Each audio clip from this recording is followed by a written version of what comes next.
Chaque année, la vaccination permet d'éviter 2 à 3 millions de décès chez les enfants.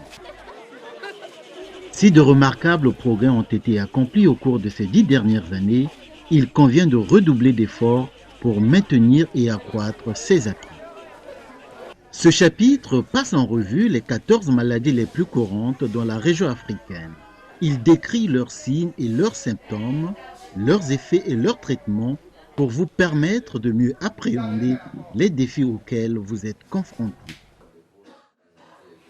La tuberculose est une infection bactérienne qui attaque généralement les poumons, mais qui peut également infecter d'autres parties de l'organisme, notamment les os, les articulations et le cerveau. Même si elle peut causer le décès du patient, la maladie ne se déclare pas chez tous les sujets infectés. La tuberculose se transmet lorsqu'un malade tousse ou éternue. On peut contracter la tuberculose à tout âge. Mais le risque est plus élevé chez l'enfant de moins de 3 ans et les sujets dont le système immunitaire est affaibli. Par exemple, les co-infections sont courantes parmi les sujets atteints du VIH-Sida. La tuberculose se manifeste souvent par un état d'asthénie générale, une perte de poids, de la fièvre, des sueurs nocturnes et un gonflement des ganglions. Toutefois, chez l'enfant jeune, le seul signe évocateur peut être un arrêt de la croissance ou un retard staturo-pondéral. La tuberculose est appelée tuberculose pulmonaire lorsqu'elle touche les poumons. La maladie se manifeste par une toux persistante, des crachats sanglants et des douleurs thoraciques. La méningite tuberculeuse est également une complication grave qui touche les jeunes enfants. Les personnes atteintes de tuberculose doivent suivre un traitement comprenant la prise de 2 antituberculeux pendant au minimum 6 mois. Ce traitement est souvent appelé traitement d'hôte, traitement de brève durée sous surveillance directe. Malheureusement, certaines personnes ne respectent pas les prescriptions ou reçoivent parfois le mauvais traitement, ce qui peut entraîner l'apparition d'un bacille tuberculeux multirésistant. Le poliovirus se retrouve dans les matières fécales de personnes contaminées et dans l'eau contaminée par des matières fécales infectées. Le poliovirus se transmet par voie féco-orale. Il se multiplie dans l'intestin, passe dans la circulation sanguine et peut endommager certains types de cellules nerveuses, entraînant la paralysie du sujet. La plupart des personnes infectées ne tombent jamais malades et acquièrent une immunité naturelle contre le virus. Mais parfois, il entraîne une poliomyélite paralytique qui se manifeste d'abord par des symptômes bénins et de la fièvre, suivis de fortes douleurs musculaires et d'une paralysie. S'il est possible de traiter les premiers symptômes, douleurs musculaires et fièvre, en revanche, il n'existe aucun traitement contre la paralysie. Le sujet restera handicapé à vie et nécessitera une rééducation et des soins spécialisés. La paralysie des muscles respiratoires peut entraîner le décès du malade. L'hépatite B est une maladie virale qui touche le foie. Le virus est présent dans le sang et les autres liquides organiques. Il peut se propager si l'on se pique avec des aiguilles contaminées. Il peut également se transmettre de la mère à l'enfant pendant l'accouchement ou d'un enfant à un autre par contact, coupure, écorchure, morsure et égratignure. Chez le jeune enfant, l'infection est généralement asymptomatique. Cependant, la plupart des enfants contaminés à la naissance ou en bas âge peuvent devenir des porteurs chroniques. Les rapports sexuels constituent le mode de contamination le plus fréquent chez les adultes. La maladie peut se manifester par la présence d'urine très foncée ou d'un ictère. L'hépatite chronique, la cirrhose, l'insuffisance hépatique et le cancer du foie peuvent se manifester chez les sujets atteints d'une infection chronique. Il n'y a pas de traitement pour l'hépatite B aiguë. En cas d'infection chronique, un traitement médicamenteux permet parfois d'arrêter la progression de la maladie. La diphtérie est une maladie bactérienne. Une des formes de la maladie touche la gorge et une autre provoque des ulcères cutanés. La diphtérie frappe des personnes de tous âges, mais surtout les enfants, et se transmet par contact entre deux personnes et par voie aérienne. Toux, éternuement. Si la gorge est infectée, les premiers symptômes sont une légère fièvre et une perte d'appétit. Au fur et à mesure que la maladie se développe, une membrane blanc bleutée ou grise se forme au fond de la gorge. Elle peut saigner et prendre une teinte plus foncée lorsque le sujet est gravement atteint.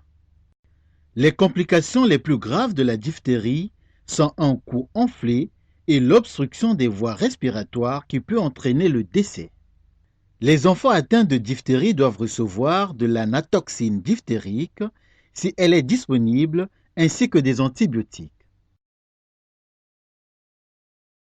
La coqueluche ou toux coquelucheuse est une maladie bactérienne des voies respiratoires. La maladie peut se manifester chez l'enfant par un écoulement nasal, un larmoiement et de la fièvre. Au bout d'une semaine ou deux, il commence à avoir de graves quintes de toux qui l'épuisent. La quinte de toux se ponctue fréquemment d'une inspiration longue et sifflante. La coqueluche se transmet entre enfants et adultes par la toux ou les éternuements. La complication la plus courante et la plus grave est la pneumonie. Le sujet peut aussi être pris de convulsions et de crises épileptiques. Cette maladie peut terrasser un grand groupe de personnes, voire des villages entiers, pendant des semaines ou des mois. Il faut administrer des antibiotiques aux enfants atteints et les faire boire en abondance pour éviter une déshydratation. Les bactéries du tétanos sont présentes dans le sol. Le tétanos se contracte le plus fréquemment par une plaie souillée ou lors de la section du cordon ombilical dans des conditions non stériles. Il se transmet par contact direct avec les spores de la bactérie. On peut contracter le tétanos à tout âge, mais les femmes sont exposées à un risque élevé d'infection lors d'un accouchement ou d'un avortement dans de mauvaises conditions d'hygiène. La maladie est particulièrement courante et grave chez le nouveau-né. Le nouveau-né peut être infecté au moment de la naissance, lorsque les mains ou les instruments sont sales ou si l'on ponce le nombril de manière non hygiénique. Le tétanos se manifeste d'abord par la contracture des muscles de la mâchoire, puis par une raideur de la nuque, des difficultés de déglutition, des spasmes musculaires, des sueurs et de la fièvre. Les nouveau-nés atteints paraissent tout à fait normaux à la naissance. Mais ensuite, ils cessent de téter. Leur corps se raidit. Ils sont pris de convulsions, ce qui entraîne le décès. Haemophilus influenza type B est une maladie bactérienne à l'origine de pneumopathie et de méningite, surtout chez les jeunes enfants. Le bacille siège habituellement dans le nez et la gorge et se transmet d'une personne à une autre lorsqu'un sujet éternue ou tousse. Le risque de maladie est maximal chez les enfants âgés de 6 mois à 2 ans. Parfois, les enfants peuvent être porteurs du bacille sans présenter de symptômes de la maladie. Mais ils sont tout de même contagieux. La pneumonie est généralement plus courante que la méningite chez l'enfant atteint de Hib. Les enfants touchés par une méningite à Hib risquent de présenter une lésion cérébrale, une perte auditive et une arriération mentale. Le traitement de l'infection à Hib repose sur l'administration d'antibiotiques appropriés. Streptococcus pneumonia est la cause la plus fréquente de pneumopathie communautaire, de méningite bactérienne, de bactériémie et d'inflammation de l'oreille moyenne.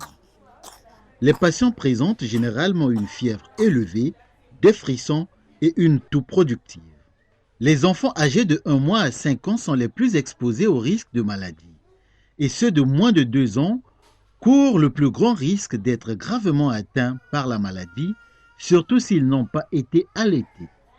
Les adultes de plus de 55 ans et les sujets atteints de maladies telles que le VIH, qui affaiblissent leur immunité, sont également exposés à un risque accru. La plupart des patients peuvent être traités au moyen d'antibiotiques appropriés. Les enfants et les patients âgés ainsi que ceux dont l'immunité est faible ou sont atteints d'une affection sous-jacente doivent recevoir un traitement plus énergique, si nécessaire, au milieu hospitalier. Le rotavirus est à l'origine de la plupart des graves maladies diarrhéiques qui touchent les jeunes enfants. Il se transmet essentiellement par voie féco-orale d'une personne infectée à une autre au sein de la communauté et touche les enfants des pays en développement généralement avant leur premier anniversaire. Ce virus endommage la paroi des intestins, réduisant ainsi la digestion et l'absorption des micronutriments dans l'organisme. Le rotavirus se manifeste par toute une série de symptômes allant de la diarrhée bénigne à la gastro-entérite, entraînant une déshydratation, une perturbation de l'équilibre électrolytique, une commotion, voire le décès. Dans les cas typiques, la maladie se déclenche brusquement, après une période d'incubation de 1 à 3 jours, où le patient est atteint de fièvre, de vomissements, puis de diarrhée explosive.